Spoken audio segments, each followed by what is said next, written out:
Good morning and welcome back to my channel. I'm your loyal Hufflepuff, and today we'll continue our reading in Siege and Storm by Leigh Bardugo. This is the second book of the trilogy titled Shadow and Bone, and there is an upcoming season of Shadow and Bone coming out on Netflix that's also titled Shadow and Bone. The first season is based off of the first book of the trilogy and the first book of a duology titled Six of Crows.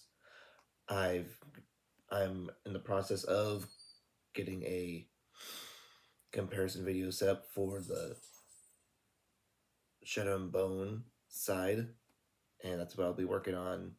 That's what I'm in the process of working on, and I'm hoping you all will get to enjoy that video once it's finished and developed, and I hope you all enjoy this book.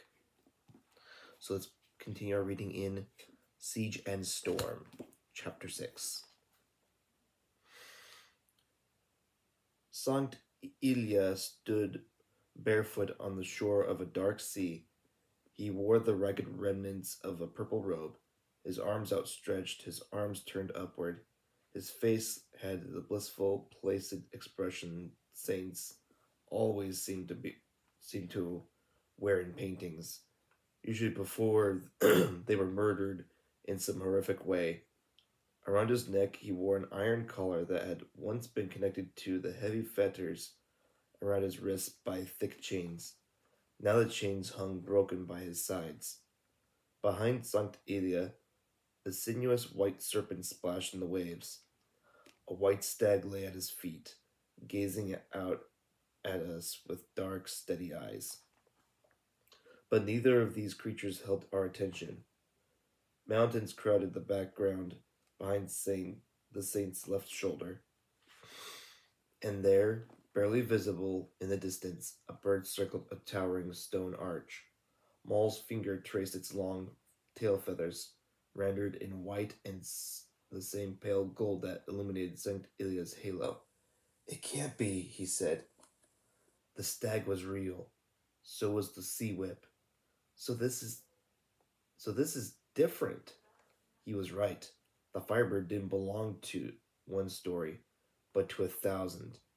It was at the heart of every Ravkan myth, the inspiration for countless plays and ballads, novels and operas. Ravka's borders were said to have been sketched by the Firebird's flight. Its rivers ran with the Firebird's tears. Its capital was said to have been founded where a Firebird's feather fell to earth. A young warrior had picked up that feather and carried it into battle. No army had been able to stand against him, and he became the first king of Ravka, or so the legend went. The Firebird was Ravka. It was not meant to be brought down by a tracker's arrow, its bones worn for the greater glory of some upstart orphan. Sankt Ilya, Maul said. Ilya Morozova. A Grisha saint? I touched the tip of my finger to the page, to the collar, to the 2 fetters on Morozova's wrists. 3 amplifiers, 3 centuries, and we have 2 of them. Maul gave his head a firm shake, probably trying to clear away the haze of wine. Abruptly, he shut the book. For a second, I thought he might throw it into the sea, but then he handed it back to me. "What are we supposed to do with this?" he said. He sounded almost angry. I thought about that all afternoon, all evening, throughout that interminable dinner. My fingers straying to the sea whip scales again and again, as if anxious for the feel of them. Maul, Sturmhund has fabricators in his crew. He thinks I should use the scales, and I think he might be right. Maul's head snapped around. What? I swallowed nervously and plunged ahead. The stag's power isn't enough. Not to fight the Darkling. Not to destroy the Fold. And your answer is a second amplifier? For now. For now? He ran a hand through his hair. Saints, he swore. You want all 3. You want to hunt the Firebird. I felt suddenly foolish, greedy, even a little ridiculous. The illustration, it's just a picture, Alina, he whispered furiously. It's a drawing by some dead monk. But what if, but what if it's more? But what if it's more? The Darklings said most of us amplifiers were different. That they meant that they were meant to be used together. So now you're taking advice from murderers?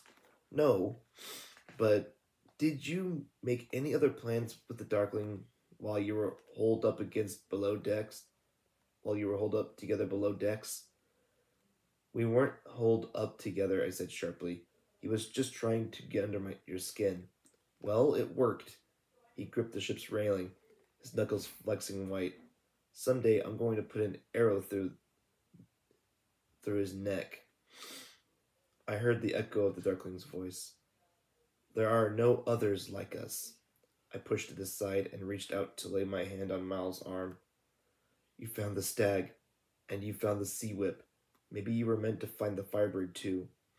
He laughed outright, a rueful sound, but I was relieved to hear the bitter edge was gone. I'm a good tracker, Alina, but I'm not that good. We need someplace to start. The firebird could be anywhere in the world. You can do it. I know you can. Finally, he sighed and covered my mouth with his own. I don't remember anything about Saint Elia. That was no surprise. There were hundreds of saints, one for every tiny village and backwater in Ravka. Besides, at Karamzin, religion was considered a peasant preoccupation. We'd gone to church only once or twice a year. My thoughts strayed to the apparat. He had given me the Histori Sanctia, but I had no way of knowing what he intended by it, or if he even knew the secret it contained. Me neither, I said, but that arch must mean something. Do you recognize it? When I'd first glanced at the illustration, the arch had seemed almost familiar, but I'd looked at countless books of maps during my training as a cartographer. My memory was a blur of valleys and monuments of from Ravka and beyond. I shook my head. No. Of course not. That would be too easy. He released a long breath, then drew me closer, studying my face in the moonlight. He touched the collar at my neck. Alina, he said, how do we know what these things will do to you? We don't, I admitted. But you want them anyway. The stag, the sea whip, the firebird. I thought of the surge of exultation that had come from using my power in the battle against the Darkling's horde, the way my body fizzed and thrummed when I wielded the cut. What might it feel like to have the power doubled? Trebled? The thought made me dizzy. I looked up at the star-filled sky. The night was velvety, black and strewn with jewels. The hunger struck me suddenly. I want them, I thought. All that light, all that power. I want it all. A restless shiver moved over me. I ran my thumb down the spine of the Histori Sanctia. Was my greed making me see what I wanted to see? Maybe it was the same greed that had driven the Darkling so many years ago. The greed that had turned me into the Black Heretic and torn Ravka in two. But I couldn't escape the truth that without the amplifiers, I was no match for him. Maul and I were low on options. We need them, I said. All three. If we ever want to stop running, if we ever want to be free. Maul traced the line of my throat, the curve of my cheek, and all the while he held my gaze. I felt like he was looking for an answer there. But then he finally spoke. He just said, all right. He kissed me once, gently, and though I tried to ignore it, there was something mournful in the brush of his lips. I didn't know if I was eager or simply afraid I'd lose my nerve, but we ignored the late hour and went to Sturmhund that night. The privateer greeted our request with his usual good cheer, and Maul and I returned to the deck to wait beneath the mizzenmast. A few minutes later, the captain appeared, a matrolnik in tow. With her hair in braids and yawning like a sleepy child, she didn't look very impressive, but if Sturmhund said she was his best fabricator, I had to take him at his word. Tolia and Timar trailed behind, carrying lanterns to help the fabricator at her work. If we survived whatever came next, everyone aboard the Volkvani would know about the second amplifier. I didn't like it, but there was nothing to be done about it. Evening. Evening all, said Sturmhund, slapping his hands together, seemingly oblivious to our somber mood. Perfect night for tearing a hole in the universe, no? I scowled at him and slipped the scales from my pocket. I rinsed them in a bucket of seawater, and they gleamed golden in the lamplight. Do you know what to do? I asked the fabricator. She had me turn and show her the back of the collar. I'd only ever glimpsed it in mirrors, but I knew the surface must be near perfect. Certainly my fingers had never been able to detect any seam where David had joined the two pieces of antler together. I handed the scales to Moll, who held out one to the fabricator. Are you sure this is a good idea? She asked. She was gnawing on her lip so aggressively, I thought she might draw blood. Of course not, said Sturmhund. Anything worth doing always starts as a bad idea. The fabricator plucked the scale from Moll's fingers and rested it against my wrist, then held out her hand for another. She bent to her work. I felt the heat first, radiating from the scales as their edges began to come apart and then reform, one after another. They melded together, fusing into an overlapping row as the fetter grew around my wrist. The fabricator worked in silence, her hands moving infinitesimal degrees. Tolia and Timar kept the lamp steady, their faces so still and solemn they might have been icons themselves. Even Sturmhund had gone quiet. Finally, the two ends of the cuff were nearly touching, and only one scale remained. Moll stared down at it, cupped in his palm. Moll, I said. He didn't look at me. He touched one finger to the bare skin of my wrist, the place where my pulse beat, where the fetter would close. Then he handed the last scale to the fabricator. In moments, it was done. Sturmhund peered at the glittering cuff of scales. Huh, he murmured. I thought the end of the world would be more exciting. Stand back, I said. The group shuffled over to the rail. You too, I told Moll. Reluctantly, he complied. I saw Privyet peering at us from his place by the wheel. Above, the ropes creaked as the men on watch craned their necks to get a better view. I took a deep breath. I had to be careful. No heat, just light. I wiped my damp palms on my coat and spread my arms. Almost before I'd formed the call, the light was rushing toward me. It came from every direction, from a million stars, from a sun still hidden below the horizon. It came with relentless speed and furious intent. Oh, saints! I had time to whisper. Then the light was blazing through me, and the night came apart. The sky exploded into brilliant gold. The surface of the water glittered like a massive diamond, reflecting piercing white shards of sunlight. Despite my best intentions, the air shimmered with heat. I closed my eyes against the brightness, trying to focus to regain control. I heard Bagrish' harsh voice in my head, demanding that I trust my power. It isn't an animal that shies away from you, or chooses whether or not to come when you call it. But this was like nothing I'd felt before. It was an animal, a creature of infinite fire that breathed with the stag's strength and the sea whip's wrath. It coursed through me, stealing my breath, breaking me up, dissolving my edges, until all I knew was light. Too much, I thought in desperation, and at the same time, all I could think was more. From somewhere far away, I heard voices shouting. I felt the heat billowing around me, lifting my coat, singeing the hair on my arms. I didn't care. Alina! I felt the ship rocking as the sea began to crackle and hiss. Alina! Suddenly arms were around me, pulling me back. He held me in a crushing grip, his eyes shut tight against the blaze around us. I smelled sea salt and sweat, and beneath it his familiar scent.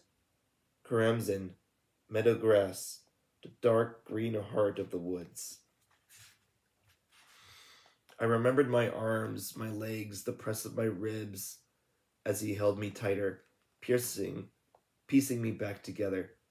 I recognized my lips, my teeth, my tongue, my heart, and these new things that were a part of me. Collar and fetter. They were bone and breath, muscle and flesh. They were mine. Does the bird feel the weight of its wings? I inhaled. I felt sense return. I didn't have to take hold of the power. It clung to me, as if it were grateful to be home.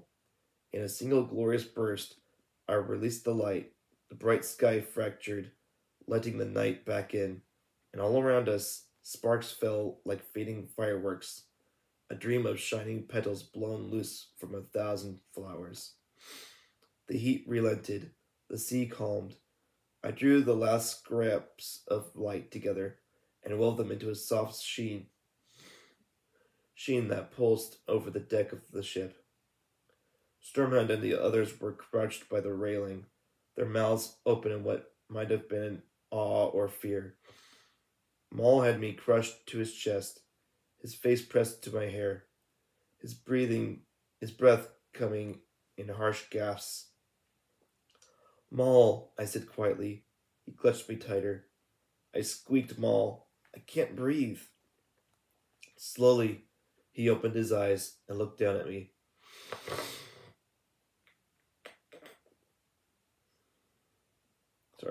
Slowly, he opened his eyes and looked down at me.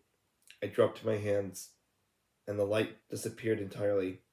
Only then did he ease his grip. Toya lit a lamp, and the others got to their feet.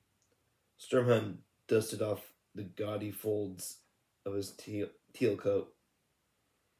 The fabricator looked like she was going to be sick, but it was harder to read the twins' faces.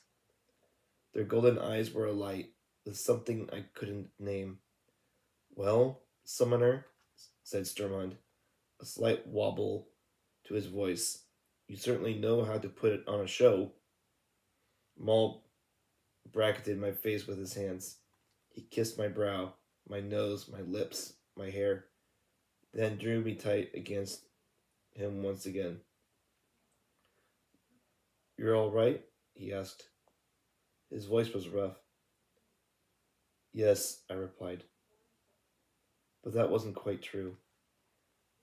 I felt my collar at my throat, the pressure of the fetter at my wrist. My other arm felt naked. I was incomplete. Excuse me for one moment.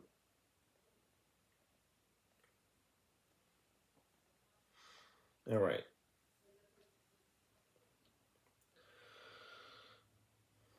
Stormhound roused his crew, and we were well on our way as dawn broke. We couldn't be sure how far the light I'd created might have stretched, but there was a good chance I'd given away our location. We needed to move fast. Every crewman wanted a look at the second amplifier. Some were wary, others just curious, but Maul was the one I was worried about. He watched me constantly, as if he was afraid that at any moment I might lose control. When dusk fell and we went below decks, I cornered him in one of the narrow passageways. I'm fine, I said. Really. How do you know? I just do. I can feel it. You didn't see what I saw.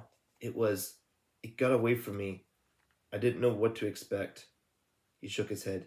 You were like a stranger, Alina. Beautiful. He said, terrible. It won't happen again. The fetter is a part of me now, like my lungs or my heart. Your heart, he said flatly. I took his hand in mine and pressed it against my chest.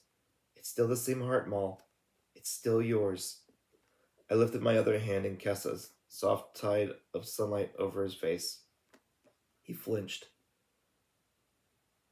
He can never understand your power, and if he does, he will only come to fear you. I pushed the Darkling's voice from my mind. Maul had every right to be afraid. I can do this, I said gently. He shut my eyes and turned his face toward the sunlight that radiated from my hand. Then he tilted his head, resting his cheek against my palm. The light glowed warm against his skin. We stood that way, in silence, until the watch bell rang. End of chapter 6, and we'll go ahead and start chapter 7. The winds warmed, and the waters turned from gray to blue as the Vulcany carried us southeast to Ravka. Sturman's crew was made up of sailors and the rogue Grisha, who worked together to keep the ship running smoothly. Despite the stories that had spread about the power of the second amplifier, they didn't pay Maul or me much attention, though they occasionally came to watch me practice at the schooner's stern. I was careful, never pushing too hard, always summoning at noon, when the sun was high in the sky, and there was no chance of my efforts being spotted. Maul was still weary. But I spoke the truth. The Sea Web's power was part of me now. It thrilled me. It buoyed me. I didn't fear it. I was fascinated by the rogues. They all had different stories. One had an aunt who had spirited him away rather than let him be turned over to the Darkling. Another had deserted the Second Army. Another had been hidden in a root cellar when the Grisha examiners arrived to test her. My mother told them I'd been killed by the fever that had swept through our village the previous spring. The Tidemaker said, The neighbors cut my hair and passed me off as their dead Otkazatsia's son until I was old enough to leave. Tolya and Timar's mother had been a Grisha stationed on Ravka's southern border when she met their father, a Shuhan mercenary. When she died, Timur explained, she made my father promise not to let us be drafted into the Second Army. We left for Novye Zem this next day.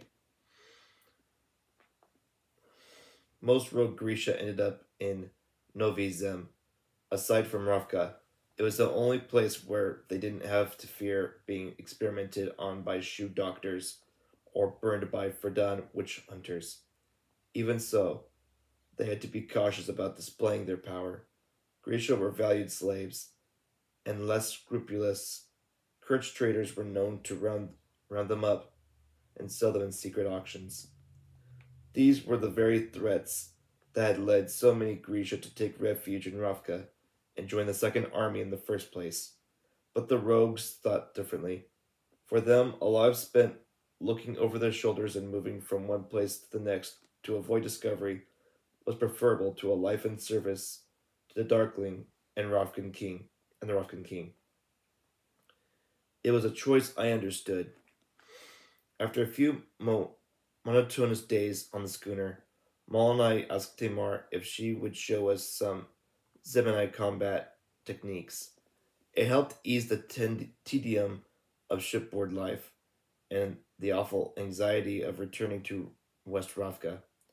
Sturman's crew had confirmed the disturbing rumors we picked up in Novye Zem.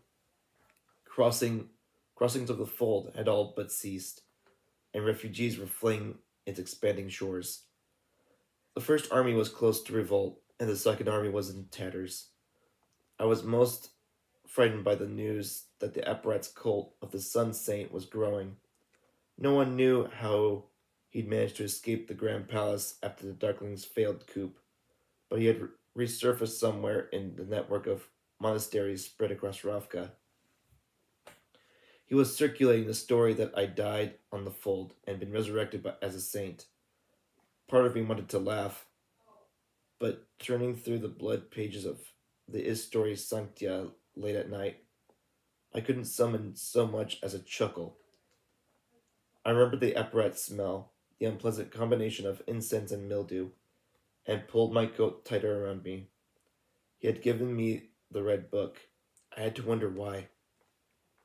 Despite the bruises and bumps, my practices with Tamar helped me dull the edge of my constant worry. Girls were drafted right along with boys into the king's army when they came of age. So I'd seen plenty of girls fight and had trained alongside them. But I'd never seen anyone, male or female, fight the way Tamar did. She had a dancer's grace and a seemingly unerring instinct for what her opponent would do next. Weapons of choice were two double-bit axes that she wielded in tandem, the blades flashing like light off water, but she was nearly as dangerous with a saber, a pistol, or her bare hands. Only Tulia could match her, and when they sparred all the crew stopped to watch. The giant spoke little and spent most of his time working the lines or standing around looking intimidating, but occasionally he stepped in to help with our lessons. He wasn't much of a teacher. Move faster was about all we could get out of him. Tamar was a far better instructor, but my lessons got less challenging after Sturmhund caught us practicing on the foredeck. Tamar, Sturmhund chided, please don't damage the cargo. Immediately, Tamar snapped to attention and gave a crisp, Da, Capitan. I shot him a sour look. I'm not a package you're delivering, Sturmhund. More's the pity, he said, sauntering past. Packages don't talk, and they stay where you put them. But when Tamar started us on rapiers and sabers, even Sturmhund joined in. Maul improved daily, though Sturmhund still beat him easily every time. And yet, Maul didn't seem to mind. He took his thumpings with a kind of good humor I never seemed able to muster. Losing made me irritable. Maul just laughed it all off. How did you and Tolia learn to use your powers? I asked Tamar one afternoon as we watched Maul and Sturmhund sparring with dulled swords on deck. She'd found me a marlin spike, and when she wasn't pummeling me, she was trying to teach me knots and splices. Keep your elbows in, Sturmhund berated Maul. Stop flapping them like some kind of chicken. Maul let out a disturbingly convincing cluck. Tamar raised a brow. Your friend seems to be enjoying himself. I shrugged. Maul's always been like that. You could drop him in a camp full of Verdun assassins, and he'd come out carried on their shoulders. He just blooms wherever he's planted. And you? I'm more of a weed, I said dryly. Tamar grinned. In combat, she was cold and silent fire. But when she wasn't fighting, her smiles came easily. I like weeds, she said, pushing herself off from the railing and gathering her scattered lengths of rope. They're survivors. I caught myself returning her smile and quickly went back to working on the knot that I was trying to tie. The problem was that I liked being aboard Sturmhund's ship. I liked Tolia and Tamar and the rest of the crew. I liked sitting at meals with them and the sound of Privyet's lilting tenor. I liked the afternoons when we took target practice, lining up empty wine barrels to shoot off the fantail and making harmless wagers. It was a bit like being at the little palace, but with none of the messy politics and constant jockeying for status. The crew had an easy, open way with each other. They were all young and poor and had spent most of their lives in hiding. On this ship, they found a home, and they welcomed Maul and me into it with little fuss. I didn't know what was waiting for us in West Rafka, and I felt fairly sure it was madness to be going back at all. But aboard the Volcany, with the wind blowing and the white canvas cutting crisp lines across a broad blue sky, I could forget the future and my fear. And I had to admit, I liked Sturmhund too. He was cocky and brash, and always used 10 words when two when two would do. But I was impressed with the way he led his crew. He didn't bother me. He didn't bother with any of the tricks I'd seen the Darkling employ. Yet they followed him without hesitation. He had their respect, not their fear. What's Sturmhund's real name? I asked Tamar. His Rafkin name? His Rafkin name. No idea. You've never asked. Why would I? But where in Ravka is he from? She squinted up at the sky. Do you want to go another round with sabers? She asked. What should have We should have time before my watch starts. She always changed the subject when I brought up Sturmhund. He didn't just drop out of the sky onto a ship, Tamar. Don't you care where he came from? Tamar picked up the swords and handed them over to Toya, who served as the ship's master of arms. Not particularly. He lets us sail, and he lets us fight. And he doesn't make us dress up in red silk and play lapdog, said Toya, unlocking the rack with the key he wore around his thick neck. A sorry lapdog you'd make, Tamar laughed. Anything's better than following orders from some puffed-up collie in black, Toya grumbled. You followed Sturmhund's orders, I pointed out. Only when he feels like it. I jumped. Sturmhund was standing right behind me. You tried telling that ox what to do and see what happens, the privateer said. Tamar snorted, and she and Tolia began stowing the rest of the weapons.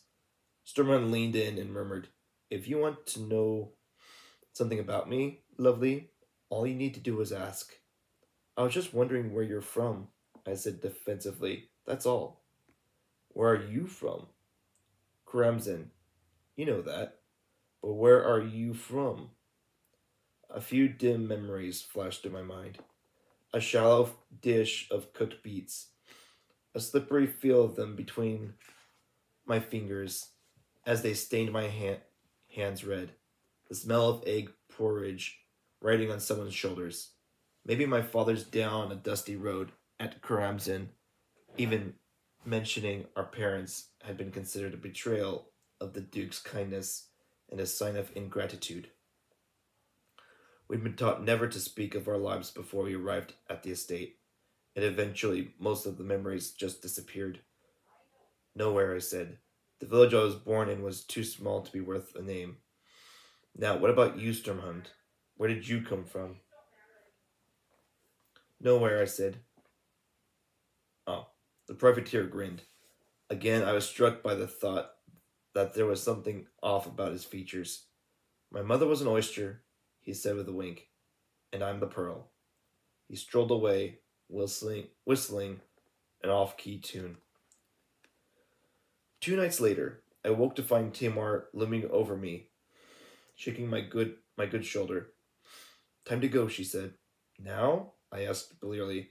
What time is it? Coming on 3 bells. There is. In the morning? I yawned and threw my legs over the side of my hammock. Where are we? 15 miles off the coast of West Ravka. Come on, Sturmhund is waiting. She was dressed and had her canvas ditty bag slung over her shoulder. I had no belongings together, so I pulled on my boots, patted the inner pocket of my coat to make sure I had the red book, and followed her out the door. On deck, Maul stood by the ship's starboard rail with a small group of crewmen. I had a moment of when I realized Privyet was wearing Sturman's garish teal frock coat. I wouldn't have recognized Sturmhund himself if he hadn't been giving orders. He was swaddled in a vol- voluminous green greatcoat, the collar turned up, a wool hat pulled low over his ears. A cold wind was blowing. The stars were bright in the sky, and a sickle moon sat low on the horizon. I peered across the moonlit waves, listening to the steady sigh of the sea. If land was nearby, I couldn't see it. Maul tried to rub some warmth into my arms. What's happening? I asked. We're going ashore. I could hear the weariness in his voice. In the middle of the night? Sorry. The Vulcan the Volkvani will raise my colors near the Ferdan coast, said Sturmhund. The Darkling doesn't need to know that you're back on Ravka soil just yet. As Sturmhund bent his head in conversation with Privyet, Maul drew me over to the port side rail. Are you sure about this? Not at all, I admitted. He rested his hands on my shoulders and said, There's a good chance I'll be arrested if we're found, Alina. You may be the Sun Summoner, but I'm just a soldier who defied orders. The Darkling's orders. That may not matter. I'll make it matter. Besides, we're not going to be found. We're going to get into West Ravka, meet Sturmhund's client, and decide what we want to do. Maul pulled me closer. Were you always this much trouble? I like to think of myself as delightfully complex. As he bent to kiss me, Sturmhund's voice cut through the dark. Can we get to the cuddling later? I want us ashore before dawn. Maul sighed. Eventually, I'm going to punch him. I will support you in that endeavor. He took my hand, and we returned to the group. Sturmhund gave Privyet an envelope sealed with a blob of pale blue wax, then clapped him on the back. Maybe it was the moonlight, but the first mate looked like he might cry. Toya and Timar slept over the railing, holding tight to the weighted ladder secured to the schooner. I peered over the side. I'd expected to see an ordinary longboat, so I was surprised at the little craft I was bobbling alongside the Volkvani. It was like no boat I'd ever seen. Its two hulls looked like a pair of hollowed-out shoes, and they were held together by a deck with a giant hole in its center. Maul and I followed, stepping gingerly onto one of the craft's curved holes. We picked our way across it and descended into the central deck, where a sunken cockpit was nestled between two masts. Sturmhund leapt down after us, then swung up onto a raised platform behind the cockpit and took his place at the ship's wheel. What is this thing? I asked. I call her the Hummingbird, he said, consulting some kind of chart that I couldn't see. Though I'm thinking of renaming her the Firebird. I drew in a sharp breath, but Sturmhund just grinned and ordered. Cut anchor and release. Tamar and Tolia unhitched the knots of the grapples that held us to the Volkvani. I saw the anchor line slither like a live snake over the hummingbird's stern, the end slipping silently into the sea. I would have thought we'd need an anchor when we made port, but I suppose Sturmhund knew what he was doing. Make sail, called Sturmhund. The sails unfurled, though the hummingbird's masts were considerably shorter than those aboard the schooner. Its double sails were huge, rectangular things, and required 2 crewmen, each to maneuver them in position. A light breeze caught the canvas, and we pulled farther from the Volkvani. I looked up and saw Sturmhund watching the schooner slip away. I couldn't see his face, but I had the distinct sense that he was saying goodbye. He shook himself, then called out, Squallers! A Grisha was positioned in each hole. They raised their arms and wind billowed around us, filling the sails. Sturmund adjusted our course and called for more speed. Squallers obliged, and the strange little boat leapt forward. Take these, said Sturmund. He dropped a pair of goggles into my lap and tossed another pair to Maul. They looked similar to those worn by fabricators in the workshops of the little palace. I glanced around. All of the crew seemed to be wearing them, along with Sturmhund. We pulled them over our heads. I was grateful for them seconds later, when Sturmhund called for yet more speed. The sails rattled in the rigging above us, and I felt a twinge of nervousness. Why was he in such a hurry? The hummingbird sped over the water, its shallow double hulls skating from wave to wave,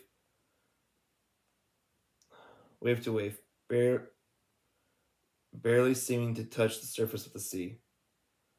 I held tight to my seat, my stomach floating upward with every joust. All right, squallers, commanded Sturmhund. Take us up. Sailors to wings. On my count. I turned to Maul. What does that mean? Take us up. 5, said Sturmhund. The crewmen started to move counterclockwise, pulling on the lines. 4. The squallers spread their hands wider. 3. A boom lifted between the two masts and the sails gliding along its length. 2. Heave, cried the sailors. The squallers lifted their arms in a massive swoop. 1, yelled Sturmhund. The sails billowed up and out, snapping into place high above the deck like two gigantic wings. My stomach lurched, and the unthinkable happened. The hummingbird took flight. I gripped my seat, mumbling old prayers under my breath, squeezing my eyes shut as the wind buffeted my face, and we rose into the night sky. Sturmhund was laughing like a loon. The squallers were calling out to each other in a volley, making sure they kept the updraft steady. I thought my heart would pound right through my chest. Oh, saints, I thought queasily. This can't be happening. Alina, Maul yelled over the rush of the wind.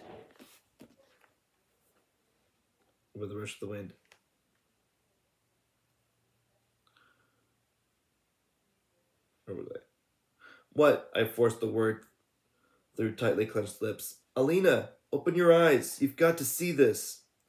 I gave a terse shake of my head.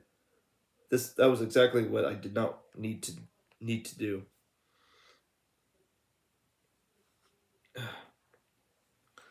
Maul's hand slid into mine, taking hold of my frozen fingers. Just try it. I took a trembling breath and forced my lids open. We were surrounded by stars.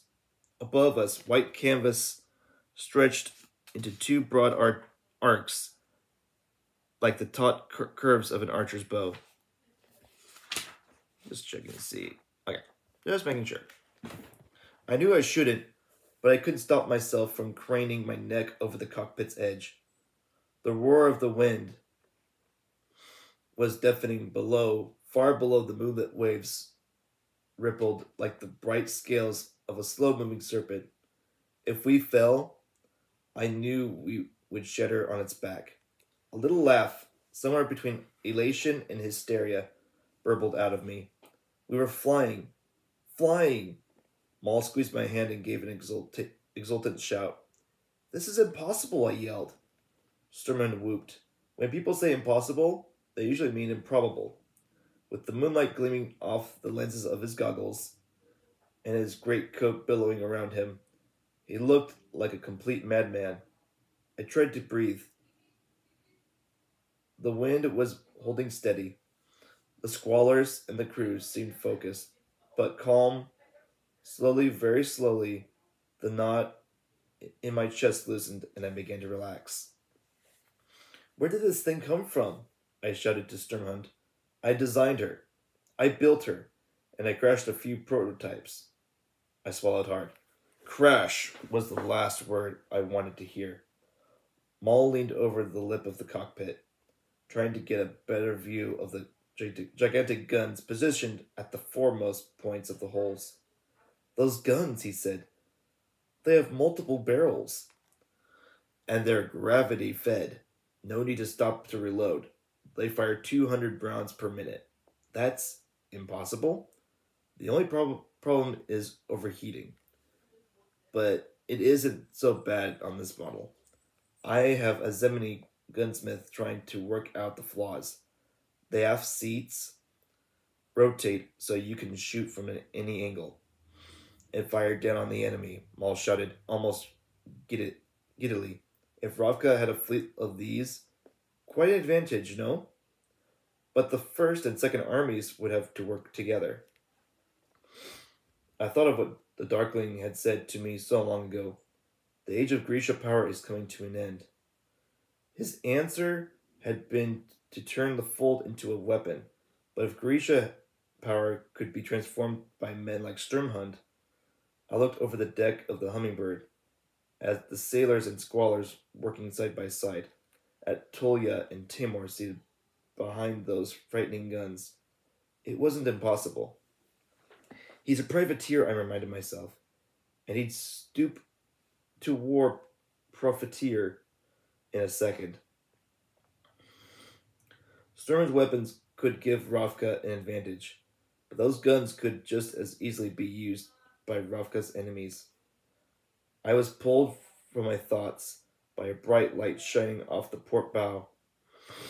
The great lighthouse at Alkembe. We were close now. Then I craned my neck. I could just make out the glittering towers of Olskervil's harbor.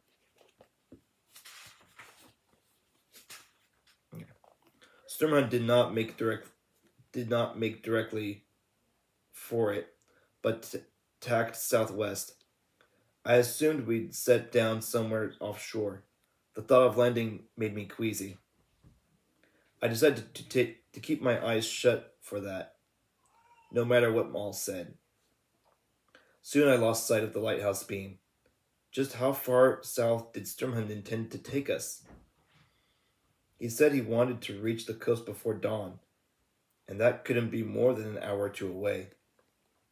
My thoughts drifted, lost to two stars around us and the clouds scudding across the wide sky. The night wind bit into my cheeks and seemed to cut right through the thin fabric of my coat. I glanced down and gulped back a scream. We weren't over the water anymore. We were over land. Solid, unforgiving land. I tugged on Maul's sleeve and gestured frantically to the countryside below us, painted in moonlight shades of black and silver. Sturmhund, I shouted in a panic. What are you doing? You said you were taking us to Oskervo, Maul yelled. I said I was taking you to meet my client. Forget that, I wailed. Where are we going to land? Not to worry, said Sturmhund. I have a lovely little lake in mind. How little? I squeaked. But then I saw that Maul was climbing out of the cockpit to face his face furious. Maul, sit down! You lying, thieving... I'd stay where you are.